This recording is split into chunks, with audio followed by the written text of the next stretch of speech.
Two things. One is we actually take a bunch of steps even before we show an ad or even anything happens to ensure that ad fraud does not happen.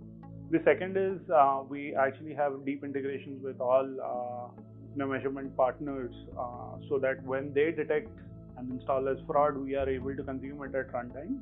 And if there is a certain source that is kind of spiking up in fraud, we immediately kind of block it in an algorithmic fashion. Right? So we have fairly deep machine-to-machine integrations that ensure that even if fraud does get through, it kind of gets cut short immediately.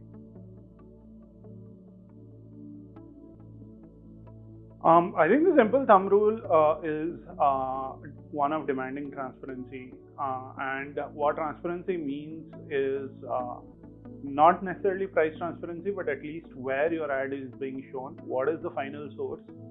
Does it have a Google Play Store app, or does it not even have that? Does it have an Apple iOS App Store app, or does it not have that?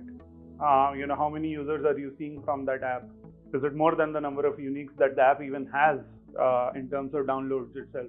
I think some of these very basic ideas around where your ad is being shown and the funnel downstream from it is very important to brand safety in performance marketing. I think we're reasonably far. Two reasons for that. One is there needs to be a standard entry in the RTP protocol itself that will allow you to kind of bid programmatically while knowing that the inventory that you're bidding on is brand safe, right? Ads.txt is a step in that direction.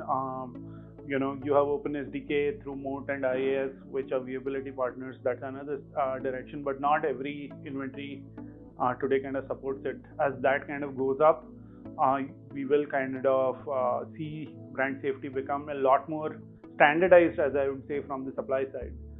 The most important part, which I think is RTP 3.5 spec, which is the new spec 3.0 or 3.5, is where there will be crypto guarantees around where the request is coming from, right? So you would know that if somebody is claiming to be CNN, it is CNN. It is not somebody who is just kind of spoofed CNN.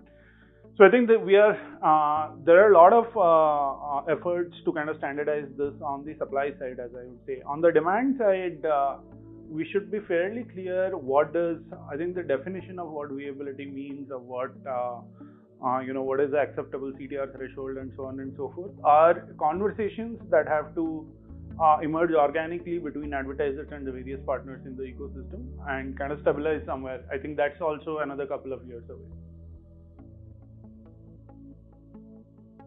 I think MMA has a deep role because fundamentally standards kind of emerge out of the different ecosystem partners talking to each other and kind of agreeing on something that is agreeable to both parties, right? Now, one-on-one conversations, let's say between an advertiser and a network or a demand-side partner such as us, would be happening, right? But they would be non-standard.